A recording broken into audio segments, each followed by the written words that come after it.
വീണ്ടും ഒരു IPL season വരുമ്പോൾ എന്തൊക്കെയാണ് പ്രതീക്ഷകൾ?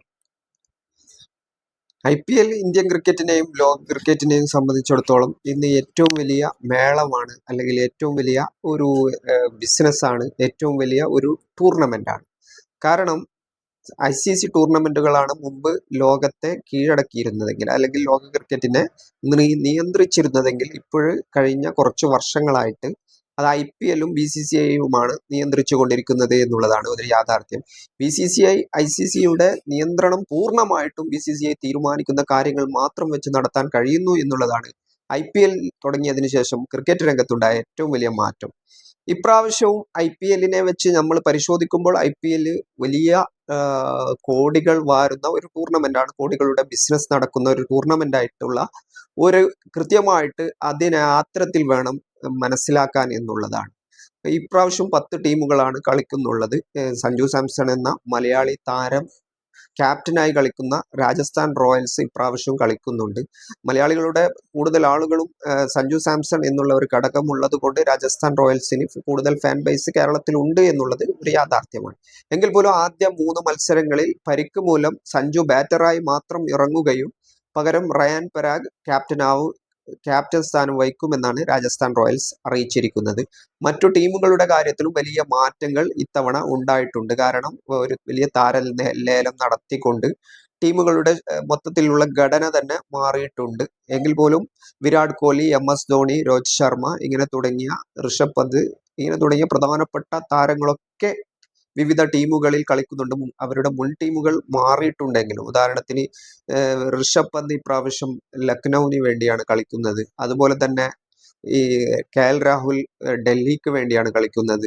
ഇങ്ങനെ വലിയ മാറ്റങ്ങൾ ഇപ്രാവശ്യം കൊണ്ടുവന്നിട്ടുണ്ട്. അതിൽ ശ്രദ്ധേയമായിട്ടുള്ള കാര്യം, കഴിഞ്ഞ തവണ ചാമ്പ്യന്മാരായിട്ടുള്ള കൊൽക്കത്ത നൈറ്റ് റൈഡേഴ്സ് അവരുടെ ചാമ്പ്യന്മാരാക്കിയ ക്യാപ്റ്റൻ ആയ ശ്രേയസ് അയ്യരെ ക്യാപ്റ്റൻ സ്ഥാനത്ത് നിന്നും അവരുടെ ടീമിൽ നിന്നും ഒഴിവാക്കി അദ്ദേഹത്തിന് പുതിയ കരാർ കൊടുക്കാൻ തയ്യാറായില്ല. പകരം അദ്ദേഹം ഇപ്രാവശ്യം കിങ്സ് 11 പഞ്ചാബിന് വേണ്ടിയാണ് കളിക്കുന്നത്. പകരം ടീമിൽ ചെറിയ ലേലത്തുകയിൽ ചെറിയ എമൗണ്ട് കൊടുത്തെടുത്ത അജിങ്ക്യ രഹാനെയാണ് ഇത്തവണ കൊൽക്കത്തയുടെ ക്യാപ്റ്റൻ. ഇങ്ങനെ വലിയ മാറ്റങ്ങൾ കൊണ്ടുവന്നിട്ടുണ്ട്. ചെന്നൈ സൂപ്പർ കിങ്സിനെ സംബന്ധിച്ചിടത്തോളം MS ധോണി തന്നെ വീണ്ടും നായകനല്ലെങ്കിൽ പോലും MS ധോണിയാണ് ഏറ്റവും ആകർഷകമായ ഘടകം. തല എന്ന് വിളിപ്പേരോടുകൂടി ചെന്നൈയുടെ മകനായി കഴിഞ്ഞ കുറെ വർഷങ്ങളായി ഒരു തമിഴ് എന്നുള്ള രീതിയിലേക്ക് വളർന്നു വന്നിട്ടുള്ള, തമിഴ്നാടിന്റെ വികാരം എന്നുള്ള രീതിയിലേക്ക് MS ധോണി മാറിയിട്ടുണ്ട്. അതായത് ചെന്നൈ എന്ന ടീം ഇന്ത്യയിലെ പ്രധാനപ്പെട്ട IPL ടീമുകളിൽ ഏറ്റവും ഫാൻ ബേസ് ഉള്ള ടീമുകളെ പരിശോധിക്കുമ്പോൾ, ഒന്ന് വിരാട് കോഹ്ലിയുടെ സാന്നിധ്യം കൊണ്ട് റോയൽ ചലഞ്ചേഴ്സ് ബാംഗ്ലൂർ, മറ്റൊന്ന് MS ധോണിയുടെ സാന്നിധ്യം കൊണ്ട് ചെന്നൈ സൂപ്പർ കിങ്സ്, മറ്റൊന്ന് രോഹിത് ശർമ്മയുടെ സാന്നിധ്യം കൊണ്ട് മുംബൈ ഇന്ത്യൻസ്.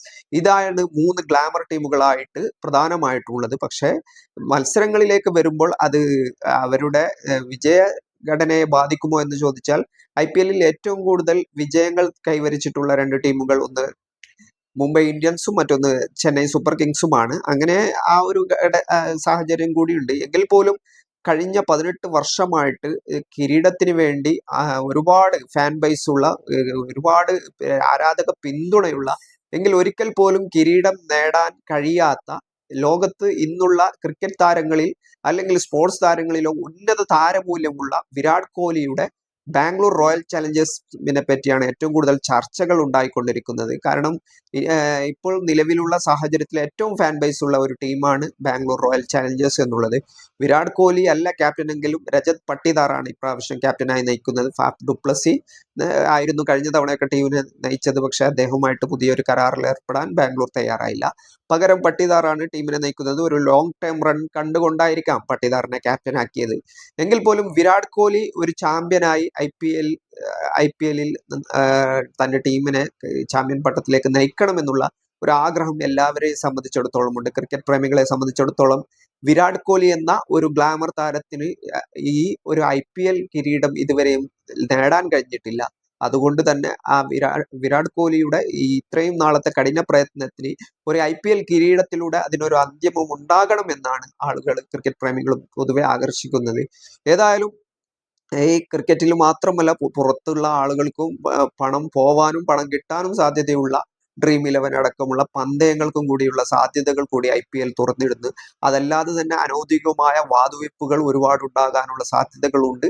ഇങ്ങനെ വലിയ രീതിയിലുള്ള ഒരു ക്രിക്കറ്റ് മാമാങ്കമാണ് IPL എന്നുള്ളത്.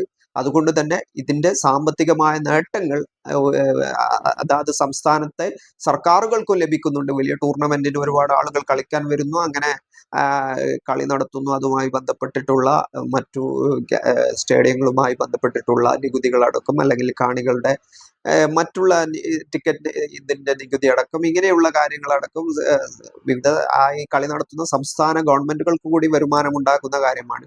TV റൈറ്റ്സിന്റെ കാര്യം എടുത്തു കഴിഞ്ഞാൽ TV റൈറ്റ്സിൽ ഏറ്റവും കൂടുതൽ ഇന്ന് TV റൈറ്റ്സ് നേടുന്ന ക്രിക്കറ്റ് ടൂർണമെന്റ് IPL ആണ്. അങ്ങനെ ഈ പ്രാവശ്യം നേരത്തെ ജിയോ സിനിമയും ഹോട്ട്സ്റ്റാറുമായിരുന്നത് ഇപ്പോൾ രണ്ടും കൂടി ഒന്നായിട്ടുണ്ട്. അതുകൂടാതെ തന്നെ ഈ ക്രിക്കറ്റിലെ ഈ IPL-ലെ ഒക്കെ ചില കാഴ്ചകൾ എന്നുള്ളത്, ഒരു സാധാരണഗതിയിൽ ഒരു താരത്തിനോ ആർക്കെങ്കിലും പരിക്ക് പറ്റിയാൽ, അല്ലെങ്കിൽ അവരുടെ ചെറിയ ഒരു വെള്ളം കുടിക്കാനുള്ള ഒരു സമയമൊക്കെ ഡ്രിങ്ക്സ് ഒക്കെ എടുത്താൽ പെട്ടെന്ന് അപ്പോൾ തന്നെ പരമാവധി പരസ്യങ്ങൾ കാണിക്കുക, അതിൽ പരമാവധി പരസ്യം ആ സമയത്ത് പ്രദർശിപ്പിക്കുക എന്നുള്ളതാണ് എല്ലാ സമയത്തും കണ്ടുകൊണ്ടിരിക്കുന്നത്.